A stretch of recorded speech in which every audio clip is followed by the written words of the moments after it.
When you're a kid, there's this very specific, almost universally understood protocol for dealing with the monster in your room. Oh yeah, the blanket. Exactly, the Yeah. blanket. You pull it up over your head and you create this tiny, suffocating little tent of fabric, and you just wait. It's basically the ultimate childhood survival strategy, right? Oh, yeah. Because the logic operating in a kid's brain is totally binary. If you can't see the threat cannot see you. Right. The blanket is just this impenetrable force field of ignorance. Yeah, but then, you grow up. You trade that safety blanket for, logic and reason. You convince yourself that the looming shadow in the corner is just a pile of laundry on a chair. Or the creak in the hallway is just the house settling. You learn to rationalize it. Right, you rationalize. But so what happens when that childhood logic, that deeply ingrained idea that ignoring the monster actually makes it go away, collides with the hyper-documented, always-on technology that we carry in our pockets today?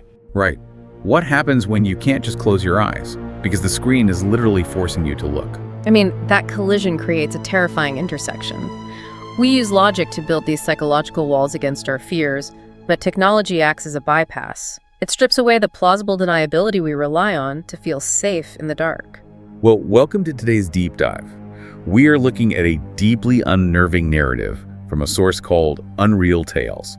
It centers on a guy named Lucas, this childhood fear he thought he'd successfully outgrown, and a social media profile that suddenly, inexplicably, starts posting entirely by itself. Yeah, and we're going to really deconstruct the anatomy of fear here. We'll explore how the devices we rely on can be totally inverted against us. And we really want to spend a lot of time today trying to solve the core mystery of this text, right? Absolutely. We need to figure out what exactly the entity waiting in Lucas's room actually is. So, to really grasp the horror of his situation, we have to look at the psychological foundation the source lays out first. As a child, Lucas felt this constant, silent presence watching him in his room at night. Yeah, and it wasn't a movie monster. It didn't jump out of the closet or rattle the bed frame. The source is very precise in describing this as a patient, motionless weight in the room, like just watching. And his parents did what all well-meaning parents do, right? They dismissed it. They told him it was just his imagination filling in the dark spaces. So he adapted. Exactly. Lucas adapted. He learned to stop talking about it, but much more importantly, he learned to stop looking for it. He basically utilized that blanket protocol. He forced himself to stare at the wall. Right, to ignore the feeling of being watched until the feeling eventually just faded into the background noise of growing up. Which perfectly explains his behavior as an adult. So Lucas has grown up, living on his own, and he has established one unbreakable, ironclad rule for his digital life.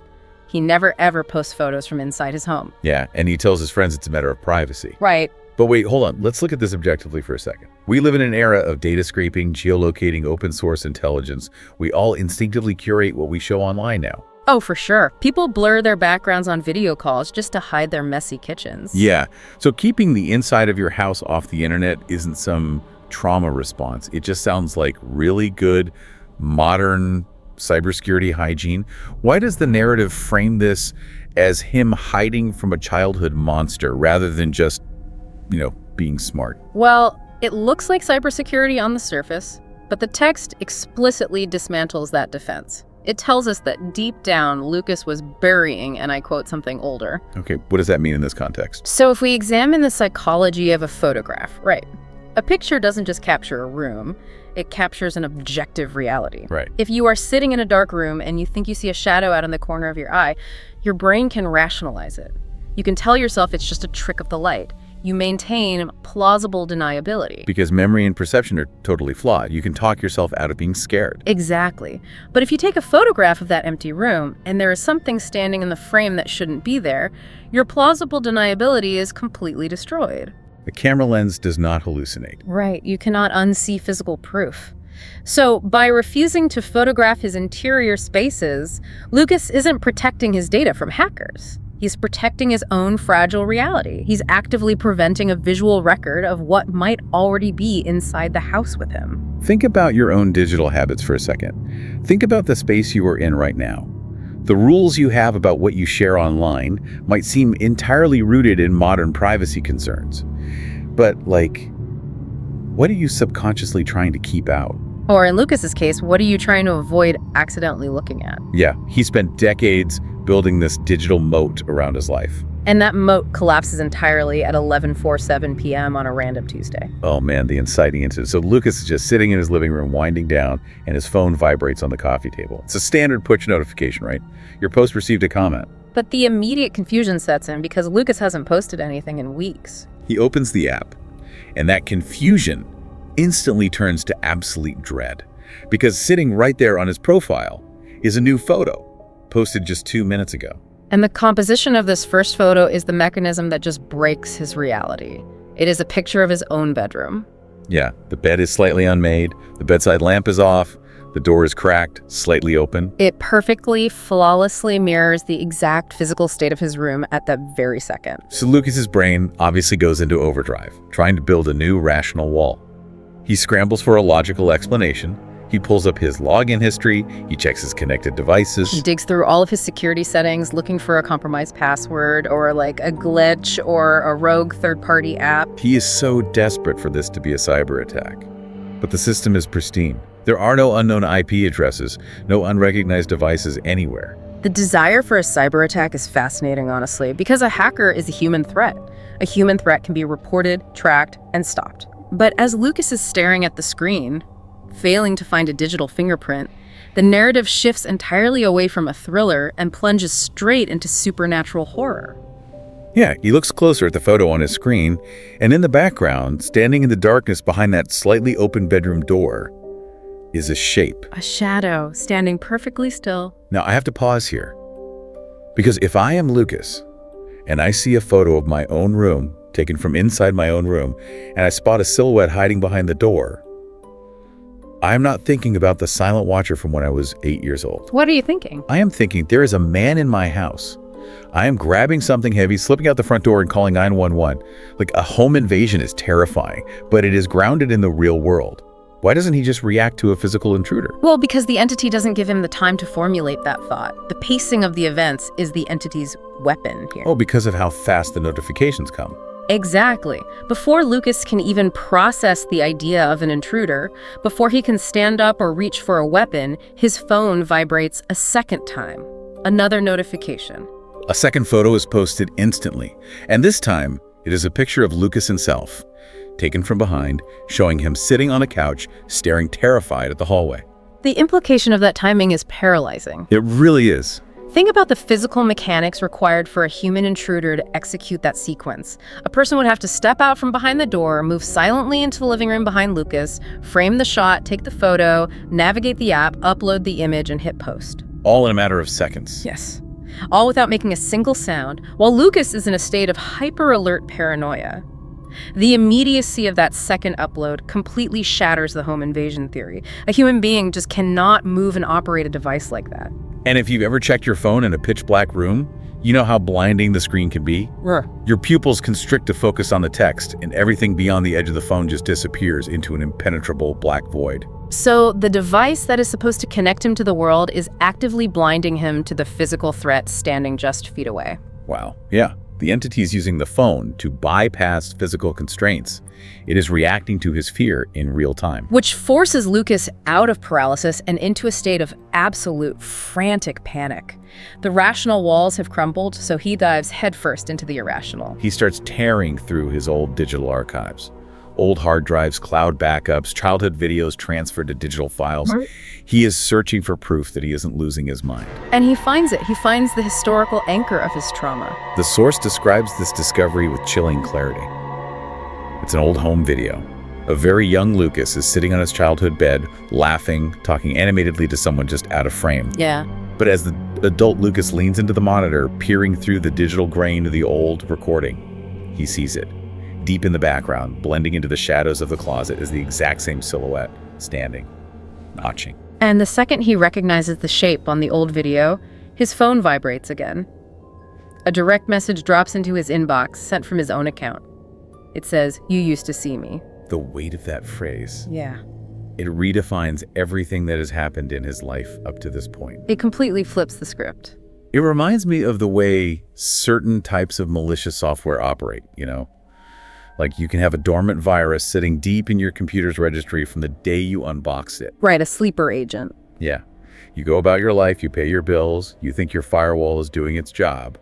But the malware isn't trying to break in. It's already embedded, just quietly waiting for years until you execute one specific command that wakes it up.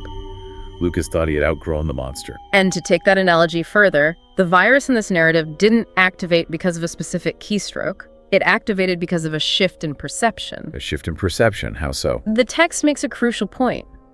The present stopped bothering him as a child the moment he, quote, chose not to believe anymore. We tend to view ignorance as a shield. But in this universe, ignorance was just a pause button. The entity didn't pack up and leave his bedroom. It simply waited. Oh, that is so creepy. It waited decades until Lucas was surrounded by screens, tools that could force him to look the undeniable reality of his situation. This is actually the perfect pivot to the final and frankly most disturbing section of the source material. I really want to spend the rest of our time dissecting this core mystery. Let's do it. The text never gives this thing a name. It is only ever described as a presence, a shape, a shadow. But if we pull together all the clues the author provides in the climax, we can actually define what this entity is and how it operates. Let's look at the third photo. The third photo is where the narrative stops being about the technology and focuses entirely on the violation of Lucas's self. Yeah, the perspective completely shifts. The camera is no longer positioned over Lucas's shoulder or looking out from the bedroom. The angle suggests the lens is floating somewhere in the corner of the room, looking down at Lucas. He is sitting on the edge of his bed, staring directly into the camera. And he is giving a strange smile. A smile the text explicitly states he has absolutely no memory of making. Then comes the final notification from his own account. Now you remember. If we break down the mechanics of that smile, we really start to see the true nature of the entity here. Up until this point, the fear has been external, right? Yeah, a shadow in the background, a photo taken from behind. Exactly. But a smile is an internal, physical action.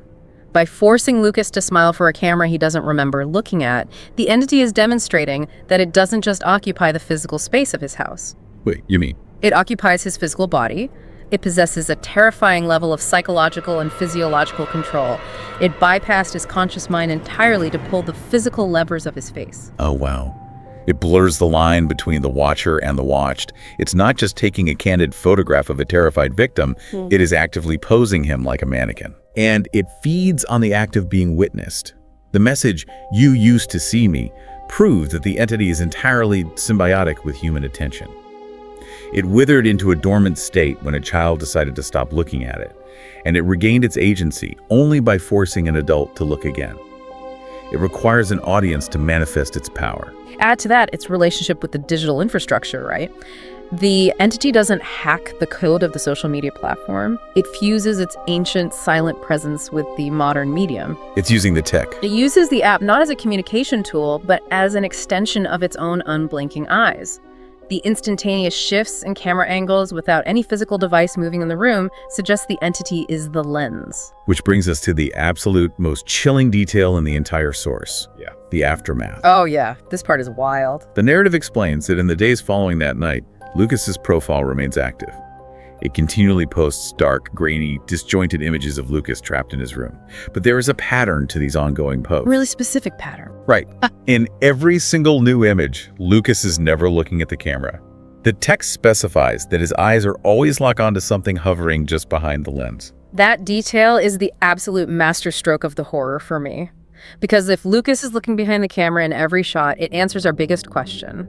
The entity itself is not the smartphone. Right. The entity is not the app or the algorithm. The phone is just the medium. The entity is the physical thing standing in the dark room with him, holding his attention hostage. Precisely. The social media profile is just a trophy case. It is documenting its victory. It's broadcasting to the world, or perhaps just to itself, that it has finally forced Lucas to look at it again. And because the threat is standing right in front of him, he can never, ever look away. The camera just happens to be catching his terror from the sidelines. It completely reframes the entire narrative. You go into a story about mysterious photos appearing on a timeline, and you expect a cautionary tale about digital footprints. Yeah, you expect a lecture on updating your passwords, checking your permissions, the dangers of oversharing online. But the technology was always just a Trojan horse. Completely. A Trojan horse for a story about the absolute futility of ignoring our deepest, most primal fears. The text tells us outright at the end. This was never about something entering his home. It was about something that had always been there. Lucas spent his entire adult life building a fortress of privacy. He refused to post photos, he policed his digital boundaries, genuinely believing he was keeping the monsters out. He didn't realize the monster was already inside the walls, just waiting for him to turn on a light bright enough to see it. And, knowledge becomes profound when it forces us to re-examine our own behaviors. This narrative challenges a very fundamental, comforting assumption we all rely on to get through the day. Which is? The belief that ignoring a problem is a valid form of solving it. We all have anxieties, traumas, irrational fears that we box up and shove into the dark corners of our minds, hoping they'll just starve from lack of attention. But this story suggests that some things thrive in the dark spaces we refuse to look at. They don't starve, they adapt. It is the grown-up equivalent of pulling the blanket over your head, closing your eyes tight, and slowly realizing the thing you are hiding from is under the blanket with you. Exactly. Which leaves us with a really fascinating parallel to consider. We've talked about how the entity in Lucas's room feeds on attention, how it learned his fears, and how it trapped him using the very screens he relied on for connection. Right, an invisible watcher that only exists because he finally looked at it. Well, think about how we interact with the digital ecosystem every single day. We are constantly surrounded by invisible algorithms.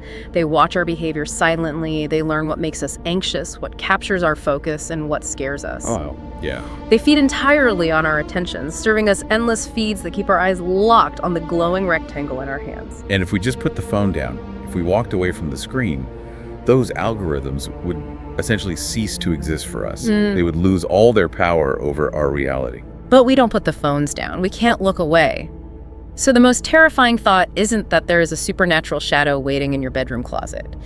The most terrifying thought is that we have already built a massive, invisible infrastructure that functions exactly like the entity in Lucas's room, and we willingly invite it in every time we unlock our screens. A haunting reflection to leave you with next time you find yourself doom scrolling in a dark room.